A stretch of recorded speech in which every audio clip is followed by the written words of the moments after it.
एक गांव में एक कुत्ता रहता था जो बहुत लालची था।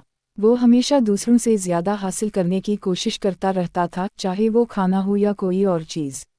इसका दिल कभी नहीं भरता था और वो हमेशा ये सोचता रहता था कि कैसे और कहाँ से मजीद मिल सकता है। एक दिन गांव के रास्ते पर एक खाने का टुकड़ा पड़ा हुआ था। कुत्ते ने फौरन वो टुकड़ा मुंह में पकड़ लिया और तेज तेज दौड़ने लगा ताकि कोई और जानवर उसे ना ले सके। वो उसे अपने साथ लेकर एक दरिया के किनारे पहुंचा, जहां उसने दरिया के पानी में एक और खाने का टुकड़ा देखा। कुत्ते ने सोचा, अगर मैं इस टुकड़े को ले लूंगा तो ये ज्यादा बेहतर होगा।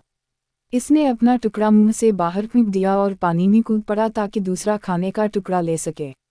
मगर जैसे ही वो पानी में जसक लगा, इसका अपना टुकड़ा पानी में गिरकर बह गया और वो कुछ ना हासिल कर सका। जब वो दरिया के किनारे वापस आया तो उसे अपनी गलती का पता चला। वो सोचने लगा, मेरे पास जो था वो भी अब नहीं रहा।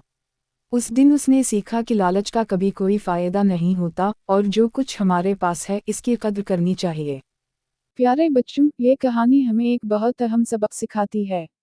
हमारे पास जो कुछ है उसकी कद्र करनी चाहिए। लालच करने से जो कुछ हमारे पास है वो भी चला जाएगा।